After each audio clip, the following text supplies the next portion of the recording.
بسم اللہ الرحمن الرحیم۔ السلام علیکم پاکستان۔ ناظرین، آپ دیکھ رہے ہیں آواز بہاولپور نیوز چینل اور میں ہوں آپ کا میزبان احمد محمود۔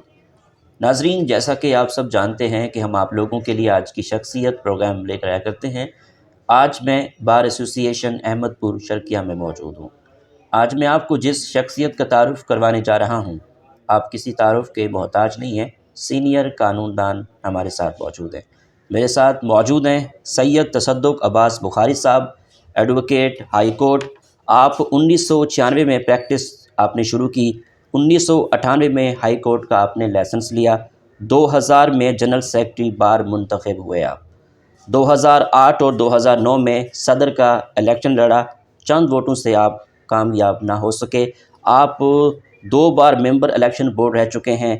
آپ مجموعی طور پر 3 بار چیئرمین الیکشن بورڈ بھی رہ چکے ہیں۔ آج ہم قانون کے حوالے سے بات کریں گے، بار کی سیاست کے حوالے سے بات کریں گے، آپ کی ذاتی لائف کے حوالے سے بات کریں گے، پروفیشنل لائف کے حوالے سے خصوصی گفتگو کریں گے۔ تو آئیے بات کرتے ہیں۔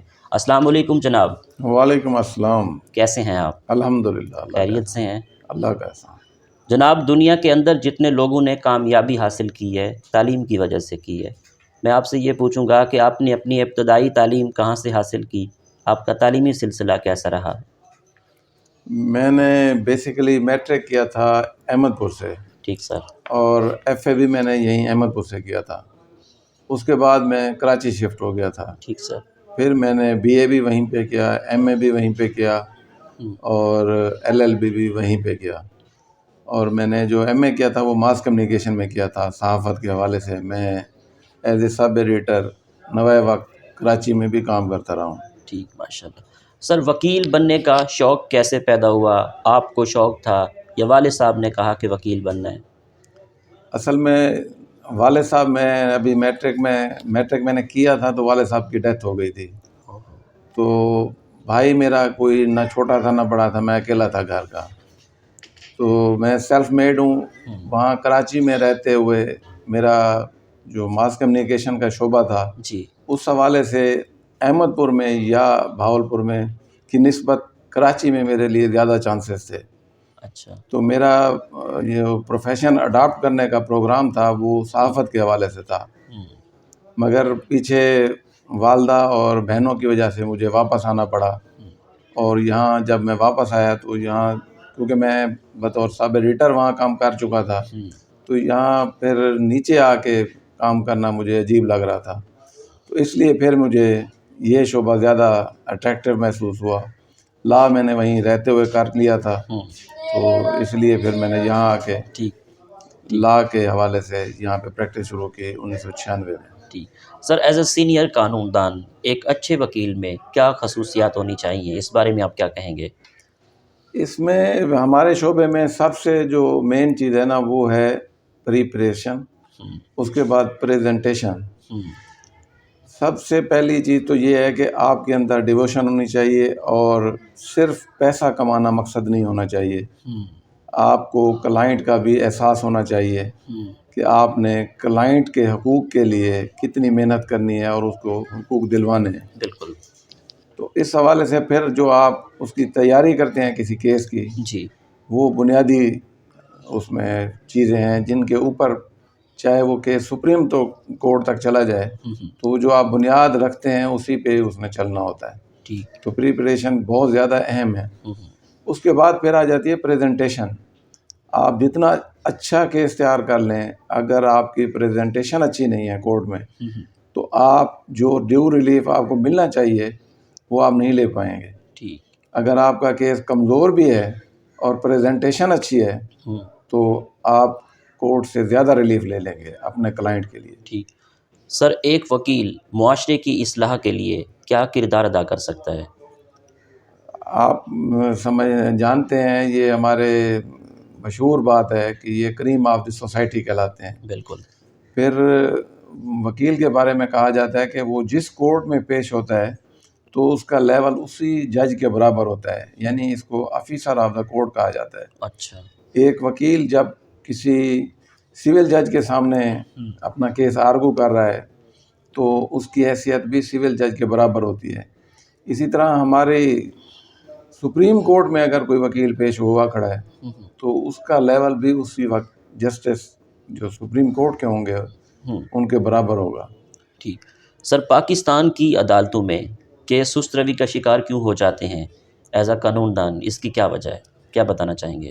قانون میں کیس ریپڈلی ڈیسائیڈ ہونے کے زیادہ چانسز ہیں اگر اس میں مختلف فیکٹر انوالو نہ ہوں۔ اس میں تالی یعنی دونوں ہاتھ سے بجتی ہے۔ آپ کہہ سکتے ہیں جی کہ کلائنٹ بھی اس میں میجر رول ادا کرتا ہے کہ جب وہ فیس کے نام پہ کسی وکیل کو بار بار ٹرکانے کی کوشش کرتا ہے، اس کو بر وقت ادائیگی نہیں کرتا، ایک یہ وجہ بنتی ہے۔ دوسرا یہ ہے کہ ہمارے یہاں پہ جو ملکی سیٹ اپ ہے اس میں بہت زیادہ ہڑتالیں جو ہے نا وہ بھی ایفیکٹ کرتی ہیں۔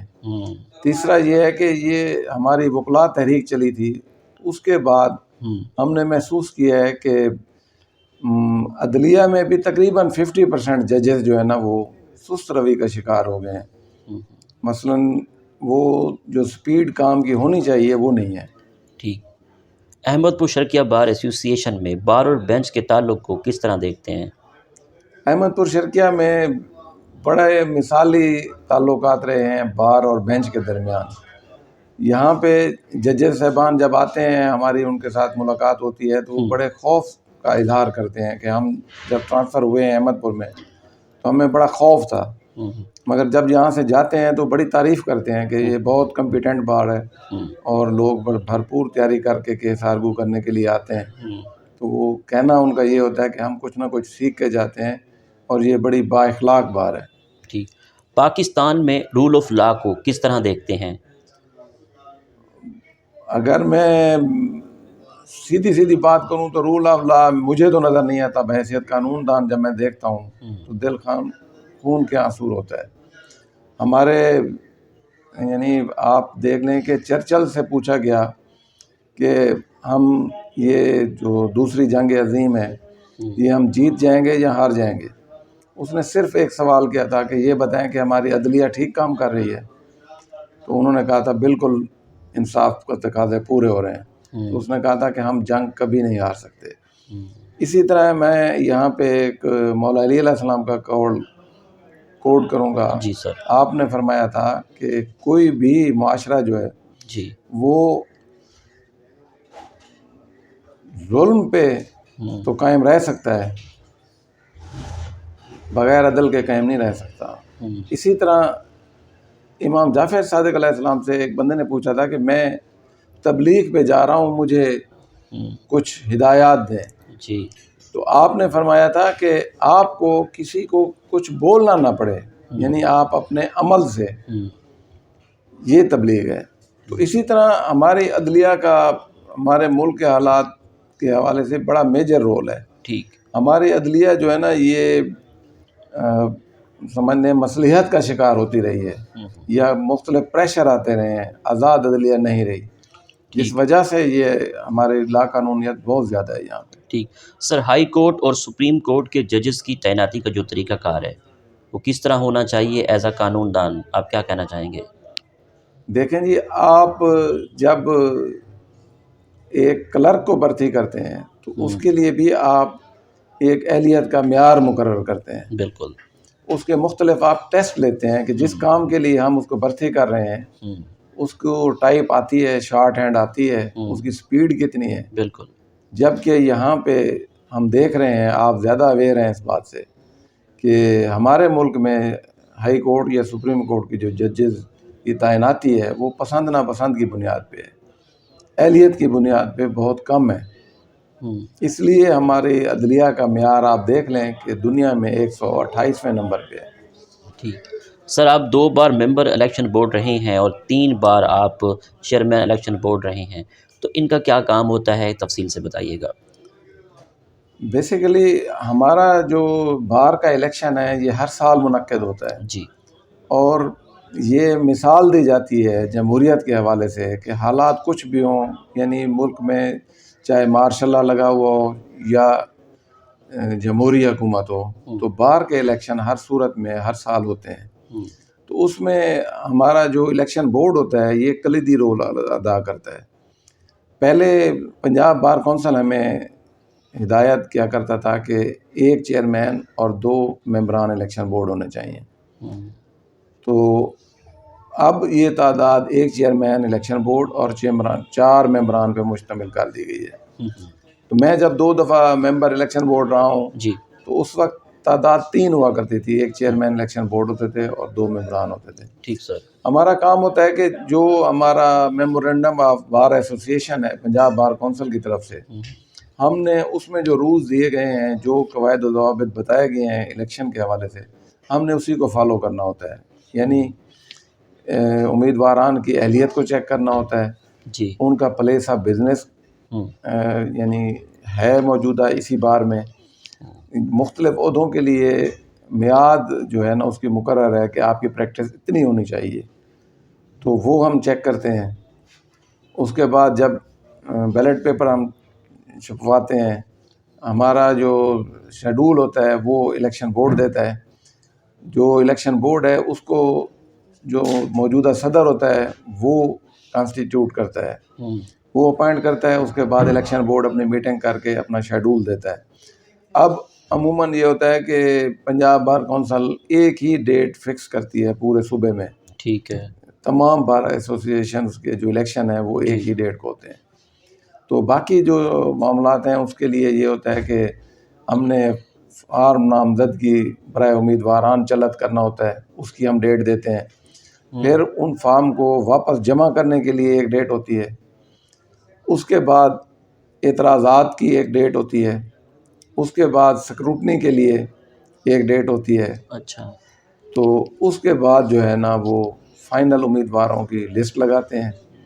اس کے بعد ایک ہم ڈیٹ دیتے ہیں کہ کوئی امیدوار اگر الیکشن سے دستبردار ہونا چاہے تو وہ اپنے کاغذات واپس لے سکتا ہے. اچھا. اس کے بعد جن کا نام رہ جاتا ہے ان کے حوالے سے پھر ہم بیلٹ پیپر چھپوا کے پھر الیکشن منعقد کراتے ہیں. بعض اوقات یہ ہوتا ہے کہ کیونکہ بہت زیادہ گروپنگ کے حوالے سے لوگ کانشیس ہوتے ہیں، وہ پنجاب بار کونسل سے آبزرور بھی مقرر کروا کے لے آتے ہیں الیکشن بورڈ پہ چیک اینڈ بیلنس کے لیے. ٹھیک. تو اس لیے بہت کم ہوتا ہے کہ کوئی الیکشن متنازع ہو. ادروائز موسٹلی الیکشن جو ہے نا وہ غیر متنازع اور صاف شفاف ہوتے ہیں وکلاء کے درمیان. ٹھیک. سر احمد پور بار ایسوسی ایشن کے کیا مسائل ہیں جن پہ آپ کو فوکس ہو کہ ان کو حل ہونا چاہیے؟ یہاں پہ سب سے جو بڑا مسئلہ ہے وہ نوجوان وکلاء کے لیے چیمبرز نہیں ہیں. ٹھیک. چیمبرز لیس ہیں. لوگ نئے جو آ رہے ہیں ہمارے بھائی، ان کے لیے بیٹھنے کے لیے جگہ نہیں ہے.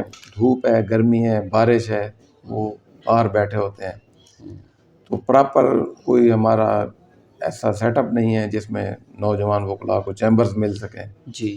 اسی طرح وکلاء کے لیے وکلاء کالونی ہونی چاہیے تھی احمد پور شرکیہ میں، وہ ابھی تک معاملہ جو ہے نا پینڈنگ ہے، وہ بننی چاہیے. اب ہمارا جوڈیشل کمپلیکس بن رہا ہے، تو اس میں سب سے جو بڑا مسئلہ ہمیں درپیش آئے گا وہ کار سٹینڈ کے حوالے سے ہے، سائیکل سٹینڈ کے حوالے سے ہے. مثلاً جو وکلاء آئیں گے ان کے لیے کار پارکنگ کے لیے کوئی جگہ مختص نہیں ہے. تو اتنی کنجسٹڈ جگہ پہ یہ بہت بڑا ایشو بنے گا کہ جو کلائنٹس آئیں گے یا وکلاء آئیں گے ان کے موٹر سائیکلز، ان کے کاریں، گاڑیاں وغیرہ، یہ پارکنگ کا بہت بڑا ایشو بنے گا. ٹھیک. سر احمد پور ضلع بننا کتنا ضروری ہے؟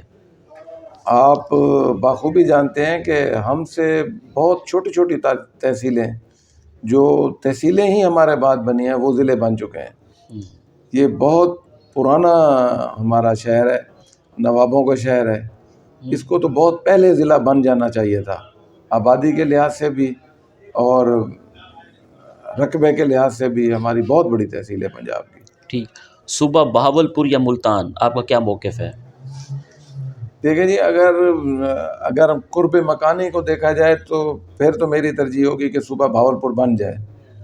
لیکن جو انفراسٹرکچر چاہیے ہمیں اس کے لیے، تو اس کے لیے میں زیادہ بہتر سمجھتا ہوں کہ ملتان کو ہونا چاہیے. ٹھیک ہو گیا. اچھا سر، آپ کی نظر میں کامیابی کیا ہے؟